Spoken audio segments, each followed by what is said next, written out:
Hello, it's Casey and I wanted to make another video, but this time I wanted to talk all about hair. So I have 10 healthy hair tips for you.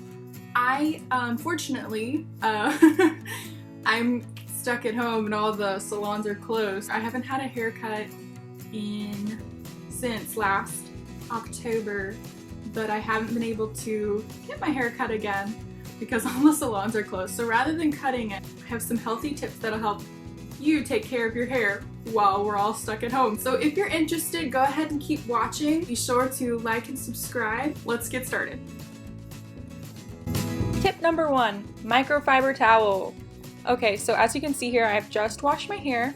I used to use a regular cotton towel, but I found a better solution, and that is using a microfiber towel. This is one of those towels that twist up, as you can see as I demonstrate. The benefit to these microfiber towels is that using them creates less friction and thus leads to less breakage, less split ends, less frizz. And if you don't have one of these and on hand, you can also use a cotton t-shirt. They're not perfect, but they make a great substitute because they're softer.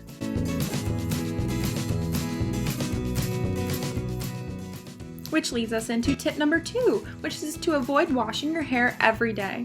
When you wash your hair every day, it strips your hair of its natural oils, which leads to dry, dull hair and a dry scalp. No shine, you got dandruff, it causes split ends, your hair color will fade faster, and you can train your hair to go longer between washes. But you can still shower, please. Tip number 3. I definitely recommend prepping and treating your hair. As you can see, I'm using the Not Your Mother's All Eyes on Me 10-in-1 Hair Perfector. It works really well to detangle my hair, as well as other benefits that add shine and moisturize. It also protects my hair from heat, which is a really big bonus. There are so many other products that are like this, and I definitely recommend having a product like this around. Okay, tip number 4, detangle your hair with a wet brush. Okay, if you have not used one of these and you have tangly hair, please go get one. You will thank me later. I have super tangly hair. The wet brush was designed to be gentle, and what's neat about it is it helps prevent tugging, pulling, ripping, and damage that can cause split ends, breakage, and hair loss. As you can see, I am combing out the tangles from starting with the ones on the bottom and then combing my way up from there. Number 5, blow dry with intention. As you can see, I am parting my hair. This actually helps you save time because you're blow drying your hair even faster. I am applying some volume spray. It's from R&Co. It is their Dallas spray. Okay, so now that I've got my hair dryer out, I'm going to put my hair into sections. Then I will blow dry my hair section by section, just like this.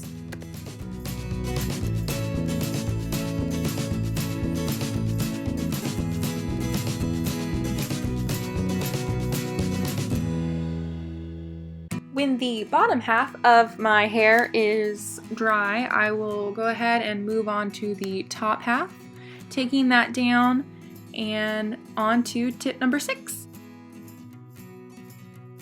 I'm using the OGX Silk Blowout Thermal Spray because tip number 6 is to use heat protection for your hair. I've already sprayed it in before I started blow drying, but now that I have taken this section of my hair down, I'd like to reapply some more.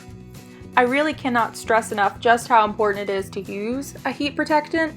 I recommend applying before blow drying as well as applying before using your straight iron or curling iron. Heat protectant, what it does is it adds moisture to your hair and it prevents the natural moisture that's in your hair to evaporate.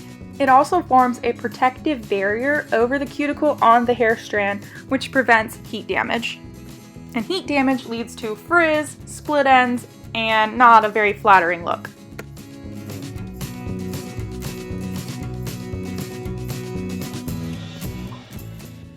Quick mini tip is to crunch your hair at the roots and blow dry. This helps you achieve even more volume.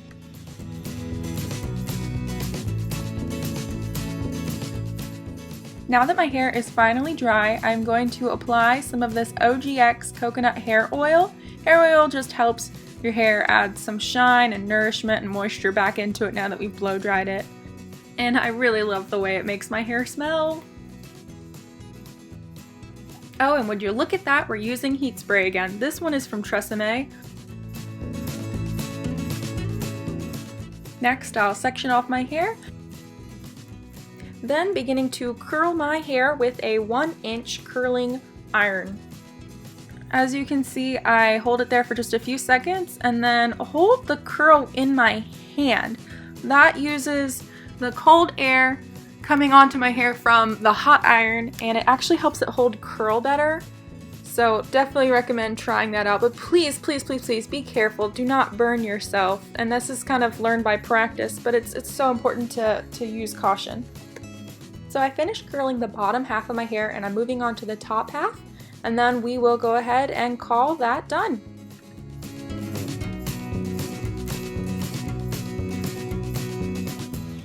Then I'll just tussle my fingers through it to give it a softer, wavier look.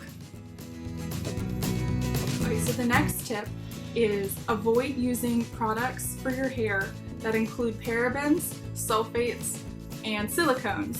You'll probably see those in the ingredient list, but sometimes they have other names that you might not recognize but are actually sulfates or silicones.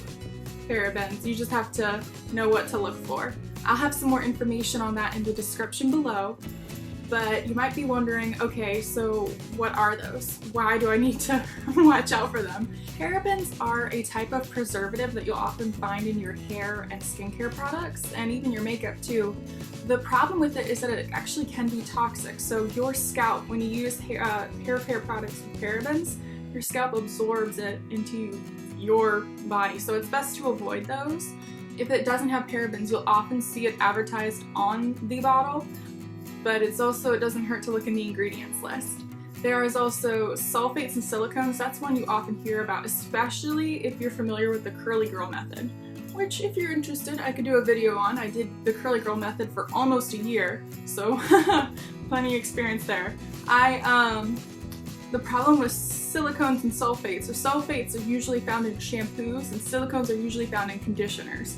The sulfates in your shampoo will clean your hair, but it also strips it of its natural oils.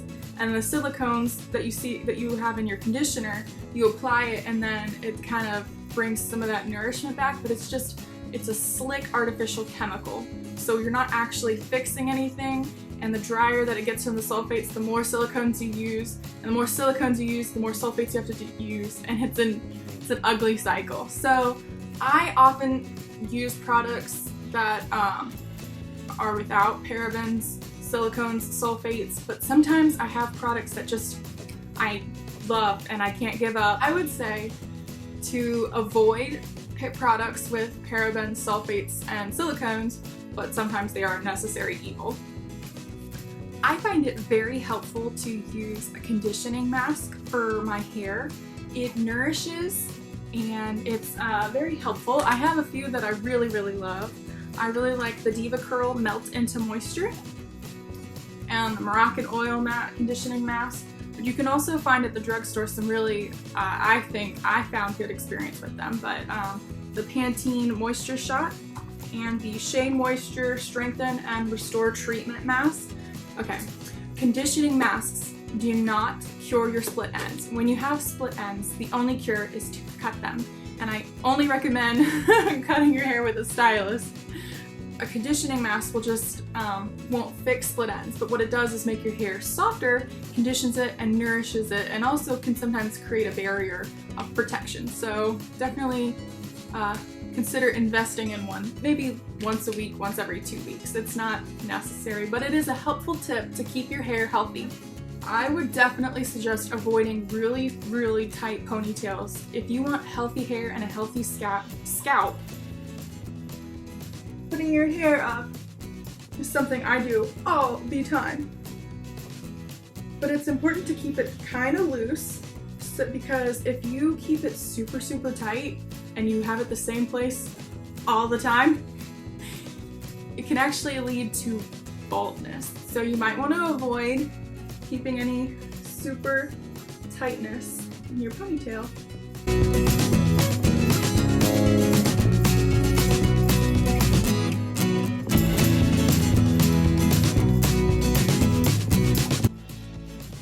last tip, which is actually probably one of my favorite things that kind of changed the way I did my hair, I would definitely suggest that if you're going to use dry shampoo, which I use regularly, I would definitely suggest using, and some of my favorites, I ran out of my favorite kind, which is the Dove shampoo. It's the purple one for volume.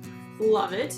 But I also have the Kristin S dry shampoo, and I love this Bumble and Bumble Pret-A-Powder, which is a dry shampoo, style extender, and volume in a pinch. And it's just powder. I've had this stuff for years. It's lasted me like that long. So what you would do is you would just section your hair. I would suggest taking the section you part in, my middle part, and then also the sides of my hair, and you would just sprinkle this in and then kind of shake it through if you're using this product. And then my dry shampoo hair tip is to spray and apply dry shampoo at night. I know. So what you would do is you would just section your hair. I like to use side part, middle part, and then the sides here where I get super oily, and sometimes the back here. And then I would just shake up the bottle, spray those areas, those sections, and then just leave it alone, and then sleep on it. Wake up the next morning, and it takes all night to dissolve in your hair, so you don't really have like a white cast. But if you do, and if you don't, it's still helpful to just kind of shake your hair in the morning and then just comb through it. Easy peasy, super helpful tip. Love that one. Well, thank you for watching. I hope you enjoyed these 10 healthy hair tips. If you'd like to see any more videos like this or something else that you're interested, please let me know in the comments, and I'll see you guys next time. Bye!